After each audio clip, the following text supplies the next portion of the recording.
एक बार की बात है। एक गांव में एक पेंटर रहता था। वो पेंटर ज़्यादातर नाव को पेंट किया करता था और अपना घर चलाया करता था। तो एक बार एक अमीर आदमी ने उसे अपने घर बुलाया और उसे अपनी नाव को पेंट करने को कहा।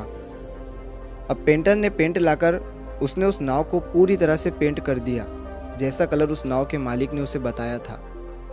पेंटर जब पैसे मांगने घर के अंदर गया तो उस समय पर नाव का मालिक घर पर नहीं था। उस पेंटर ने अपने पैसे उसके घर से ले लिए और वो अपने घर चला गया। अगले दिन नाव का मालिक, जो बहुत अमीर था, वो उस पेंटर के घर पर आता है और वो उस पेंटर को 5 करोड़ रुपए देता है। पेंटर ये देखकर हैरान हो जाता है और वो नाव के मालिक से पूछता है कि ये 5 करोड़ किस बात के, मेरे पेंट करने के तो सिर्फ 100 रुपये ही हुए हैं। तो उस नाव के मालिक ने मुस्कुराते हुए कहा कि ये पैसे नाव को पेंट करने के नहीं हैं, बल्कि ये उस छेद को ठीक करने के पैसे हैं जो नाव के अंदर था। तभी पेंटर कहता है, अरे मालिक, वो तो बहुत ही छोटा सा छेद था जो पेंट करते समय मुझे दिख गया और मैंने उसे ठीक कर दिया।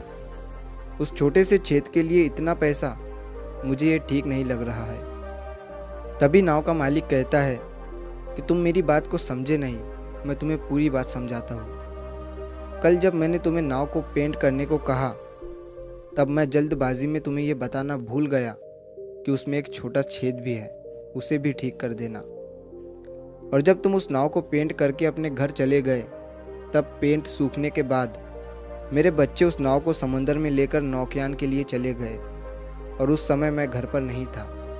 जब मैं घर पर वापस आया तो मेरी पत्नी ने मुझसे कहा कि बच्चे नाव लेकर समंदर में नौकायन के लिए गए हैं। जैसे ही मैंने ये सुना तो मेरी जान निकल गई और मैं अपने बच्चों को समंदर में ढूंढने के लिए निकल गया। तभी मुझे मेरे बच्चे उस नाव के साथ वापस आते दिखे। उन्हें सही सलामत देखने के बाद मेरी जान में जान आ गई और मैंने सुकून की सांस ली। और जब मैंने उस छेद की तरफ देखा तो तुमने उसे ठीक कर दिया था, वो भी मेरे बिना कहे, और तुमने मेरे घर से उसके एक्स्ट्रा पैसे भी नहीं लिए। तुम्हारे इस छोटे से काम ने आज मेरे बच्चों की जिंदगी बचा ली। दोस्तों, इस कहानी से हमें बहुत बड़ी सीख मिलती है। मान लो अगर वो पेंटर ये सोचकर उस छोटे से छेद को ठीक नहीं करता कि नाव के मालिक ने मुझे इसको ठीक करने को कहा ही नहीं, या फिर मैं इस छेद को ठीक क्यों करूं, मुझे कौन से एक्स्ट्रा पैसे मिलने वाले हैं। अगर वो ये सब सोचता तो उस नाव का मालिक अपने बच्चों को खो देता। और अमीर हो या गरीब, सबको अपनी औलाद प्यारी होती है। तो अगर आपको भी कभी ऐसा काम करने का मौका मिले तो उसे बेझिझक कर दिया करो। क्या पता आपके उस छोटे से काम की वजह से किसी की ज़िंदगी बच जाए या किसी की ज़िंदगी संवर जाए। मैंने बहुत बार देखा है कि जब हम रोड से गुजरते हैं तो कभी कभी उस रोड के बीच में बड़े पत्थर आ जाते हैं, लेकिन उस पत्थर को रास्ते से कोई नहीं हटाता। सब यही सोचते हैं कि मैं उस पत्थर को क्यों हटाऊं, वो मेरा काम थोड़ी है। लेकिन अगर आप उस बड़े से पत्थर को हटा दोगे तो क्या पता वहाँ कोई एक्सीडेंट होने से बच जाए। तो अगली बार जब भी ऐसा मौका मिले तो उसे कर दिया करो।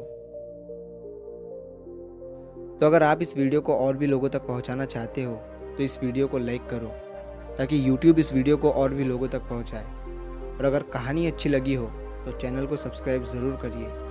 मिलता हूँ मैं अगली बार इसी तरह की कहानी के साथ। तो सब्र करो, शुक्र करो और ज़िंदगी में आगे बढ़ो।